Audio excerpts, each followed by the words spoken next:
Pak Jumar, pertanyaannya begini. Siapa yang menamakannya Allah? Allah itu dari mana gitu? Nah, Dan siapa yang menamakannya Nur Muhammad? Terus bagaimana kalau kita ingin merasakan Nur Muhammad? yang kita mengenal Tuhan kita itu namanya Allah. Yang memperkenalkan itulah namanya Kanjeng Nabi Muhammad. Kalau kita tidak dikasih tahu, mungkin kita namanya the iron, the ocean, ya kan, pohon besar, bintang, dan terlalu banyak manusia menemukan Tuhan yang berbeda-beda. Tetapi saya secara pemikiran teologis, sekalipun namanya berbeda, tapi kalau substansinya sama, nggak ada masalah. Ya, setuju ya. Saya dipanggil Abed, dipanggil Yasin. Ya, ketika di Syria saya dipanggilnya Abed, ketika di Tunisia panggilnya Yasin, ketika di Syria panggilnya Syakur. Orangnya sama enggak? Lah iya, Nabi Muhammad juga namanya banyak kan, Mustafa, Ahmad, Toha, Muhammad, Yasin, kan begitu. Orangnya sama enggak? Sama. Itu. Lalu yang penting adalah dari mana asal kata Allah ini. Orang menduga bahwa Allah itu minal mustaq, alam mustaq. Artinya dari kajian morfologi bahwa Allah itu berasal dari kata ilahun. Ilahun itu maknanya Tuhan. Nanti ada lagi Rabbun. Qul a'udzu birabbin nas, malikin nas, ilahin nas. Rabbun nas, malikun nas, ilahun nas. Nanti masing-masing kata itu punya aturan-aturan yang berbeda.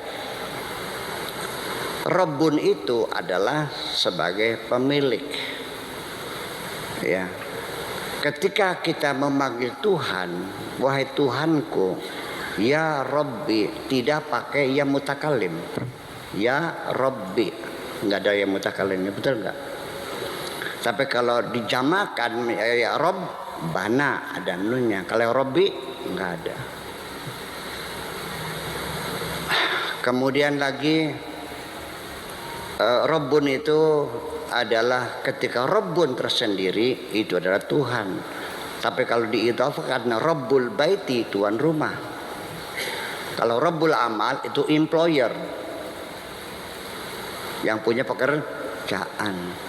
Kalau arbab dijamakan menjadi dewa-dewa, menjadi tuan-tuan itu.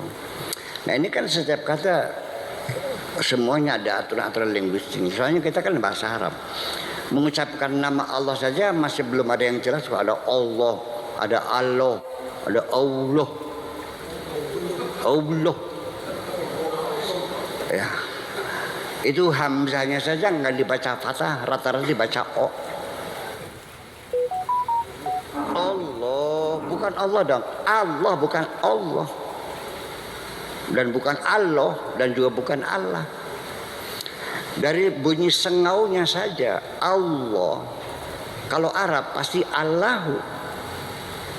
Kok jadinya Allah? Kok sengaunya pakai O? Itu kan suara-suara Ibrani. Makanya kita menduga bahwa lafzul jalalah itu Allah itu bukan bahasa Arab, tapi memang dipinjam dari bahasa Ibrani. Allah. Kan begitu. Nah, lalu setelah namanya itu Allah, di agama-agama yang lain, agama yang samawi, agama langit, ini Tuhan mereka namanya juga ya Allah juga. Kan gitu persoalannya. Lalu Allah itu apa? Nah itu juga disebut dengan Ismul A'zam. Selain itu namanya Asmaul Husna.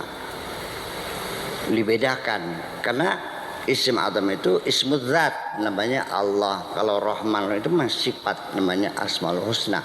Lalu Asmaul Husna sendiri itu hanya 99. Tetapi asmanya Allah tak terhingga. apapun kalau awal dengan maha, ya sudah bisa jadi sifatnya Allah.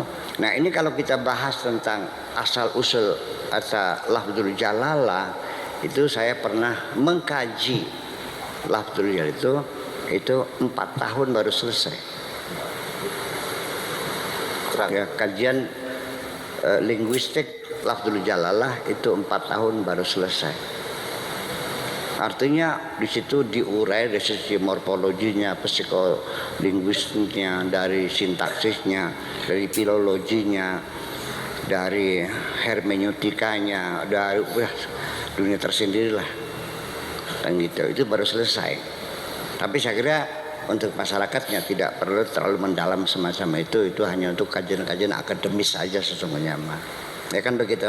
Jadi jawabannya yang memperkenalkan Tuhan kita namanya Allah adalah Kanjeng Nabi Muhammad. Ya, berikutnya bisa tidak merasakan di Nur Muhammad, Bu ya? Kita ini bisa tidak merasakan Nur Muhammad? Ini bagaimana? Begini, ini anggapan orang ini, Allah itu sebelum mencipta alam semesta mencipta arwah-arwah manusia dulu. Setelah tercipta, nah baru diturunkan satu per satu. Nah roh-roh yang dibikin oleh Allah sebelum alam semesta ini, yang tertua adalah rohnya Nabi Muhammad. Nah setelah alam jadi, Nabi turun, nah dikeluarkannya terakhir.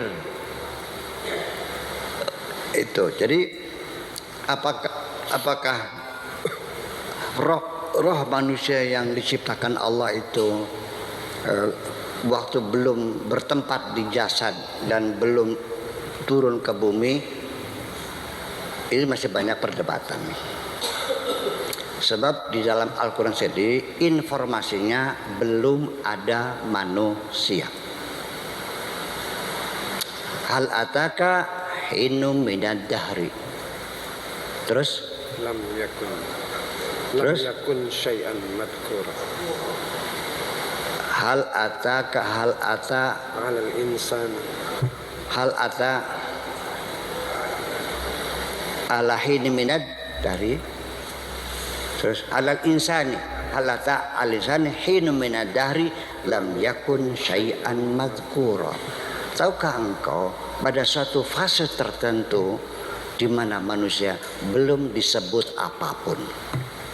Lam yakun syai'an madhkura wa ja'alnahu min nutfatin amsyajin, baru kami buat dari air mani yang bercampur itu, ya kan?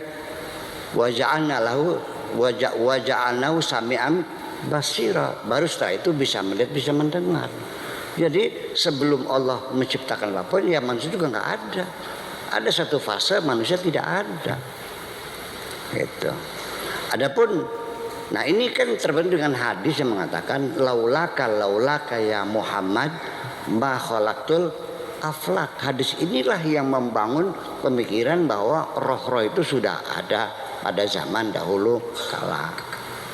Ini Al-Qur'annya bicara begitu, hal ata 'alal insani hinu minadari lam yakun syai'an madhkura wa ja'alna wa khalaqnal insana min sulalatin amsyajin. Ya, terus nabtalih ya. Wa ja'alna lahu sami'an wa ja'alnahu sami'an basira. Baru kemudian bisa melihat, bisa mendengar. Nah, jadi kalau hadis tadi, kalau bukan karena engkau tidak akan kuciptakan langit dan bumi, logikanya berarti kan lebih dahulu Nabi Muhammad di alam semesta ini. Nah itulah yang mereka sebut dengan Nur Muhammad. Ini kan satu hipotesa yang sesungguhnya masih perlu diperdebatkan lagi. Kalau kita kepada Al-Quran, ya lam yakun syai'an madhkura, ya belum disebut apapun belum disebut apapun. Itu saya kira seperti itu. Tetapi kita tidak menghalangi atau tidak menyalahkan orang yang menyebutkan ada Nur Muhammad itu. Jadi Nur Muhammad ini artinya, kalau saya menafsirkan dengan logika saya, ini menjadi sumber inspirasi bagi umat Muhammad sekalipun sudah meninggal, tapi cahayanya masih memberikan motivasi kepada kita. Ketika kita orang Cirebon bertempur, jangan macam-macam, kamu Sarip semua, aku mesti saudaraku, ngapain berantem? Nah, kita sekarang dengan Sudirman, dengan Bung Tomo, dengan siapa lagi, Cut Nyadin, macam itu kan menginspirasi.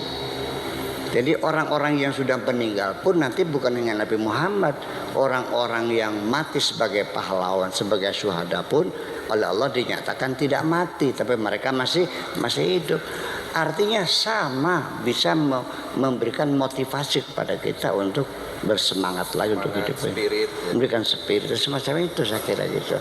Nah, makanya di mana Nur Muhammad sesungguhnya adalah dalam cinta kita kepada Nabi Muhammad itu sendiri. Makasih.